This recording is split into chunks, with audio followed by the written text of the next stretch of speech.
Did you think mental toughness was just about sucking it up? What if I told you that most of what you believe about mental toughness is completely wrong, and that the truth is way more surprising, practical, and life-changing than you'd ever expect? If you've ever faced hardship, self-doubt, or felt overwhelmed by setbacks, this is something you absolutely need to hear. Because today, on the Growth Mindset Project, I'm exposing the shocking truth behind mental toughness and how it really works in your life. Before we jump in, don't forget to hit subscribe and tap that notification bell so you never miss the powerful mindset shifts, science-based strategies, and real talk we have coming for you. You're here because you want to grow, so let's do it together. Most people imagine mental toughness as a brick wall, the unbreakable hero who never feels pain, never cracks, and always fights through no matter what. But the truth is very different. Real mental toughness isn't about pretending nothing hurts. And it's not about suppressing emotions. It's about how you respond when life hits hard, about the distance between what happens to you and how much it derails your behavior, your goals, and your values. Think of it as a sliding scale, not an on-off switch. Some people crumble at the first challenge, others bend but don't break, and a few even use setbacks as fuel. And here's the real surprise. Mental toughness isn't one single trait. It's made up of 4 different skills that can be trained and strengthened just like muscles. The first is tolerance, the length of your fuse. How long can you endure stress, conflict, or setbacks before it starts to alter how you show up? Someone with high tolerance can go through a stormy week and still keep their direction, while someone with low tolerance can be thrown off track by the smallest comment or the tiniest inconvenience. Picture this. 2 people are stuck in traffic. One gets angry within minutes, honking, shouting, and carrying that frustration into the rest of their day. The other stays calm, listens to music, and arrives at their destination in the same state of mind they left. That's tolerance in action. The second piece is fortitude, the intensity of your reaction once your tolerance finally breaks. Everyone has a limit. But what happens when you hit yours? Do you explode and make choices that damage your progress? Or do you wobble slightly and then regain balance? Imagine missing a deadline. Some people panic, spiral, and sabotage themselves further, while others acknowledge the mistake, fix what they can, and keep moving. The difference is fortitude. Then comes resilience, the speed of your recovery. How long does it take you to bounce back after life knocks you down? Hours, days, weeks, or even years?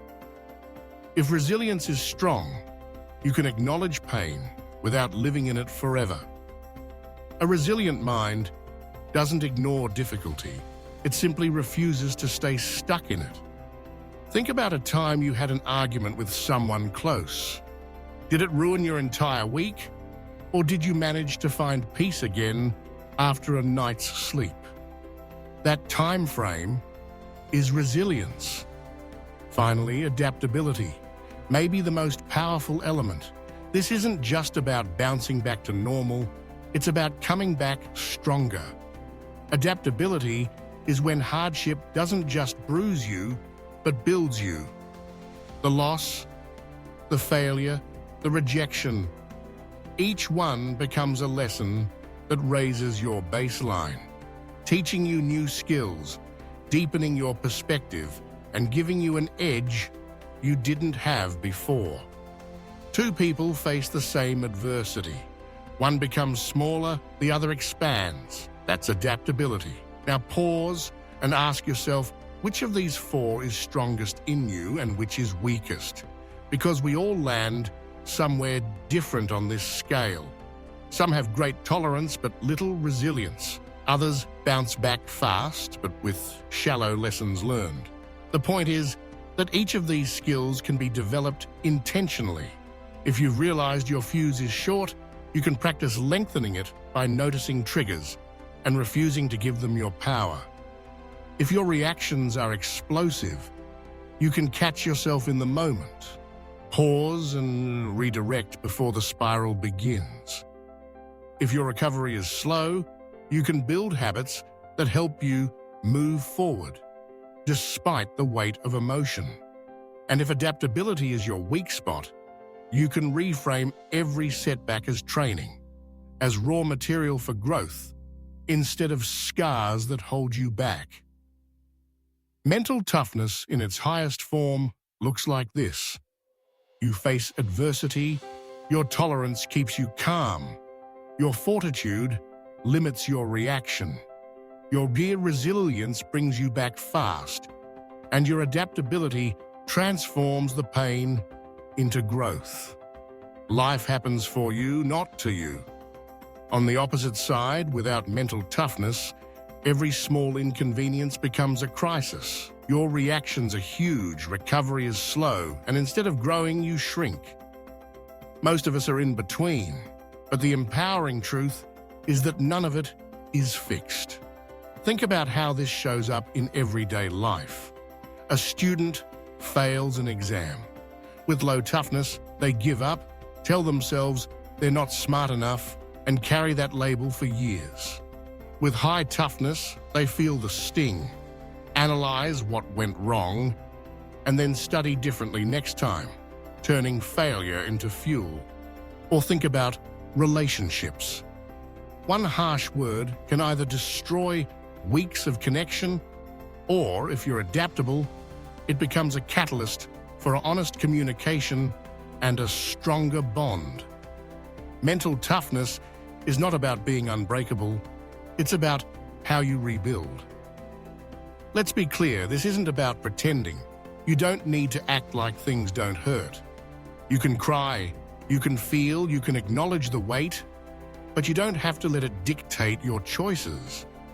That's what separates people who drift from people who grow.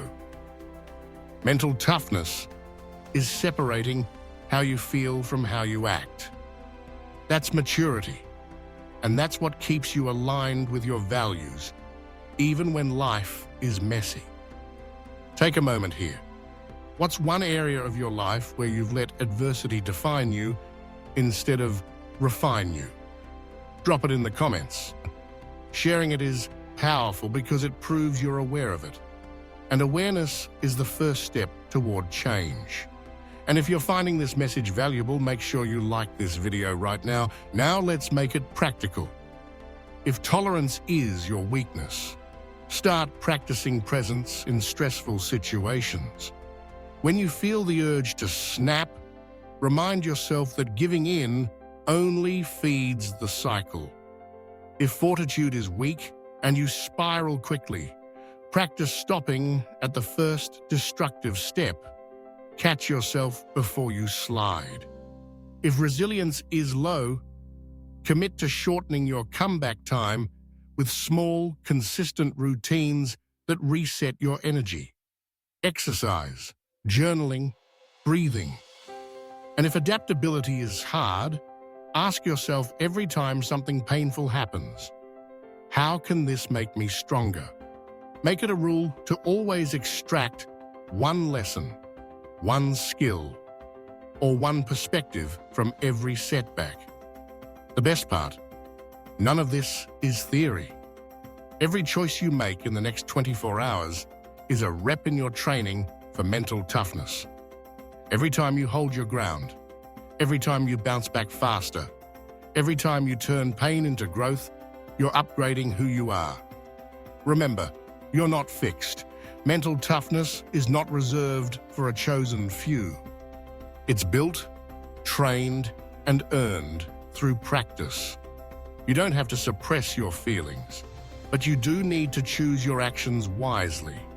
Separate your emotions from your behaviors, and you'll find yourself walking through life with strength, peace, and unshakable clarity.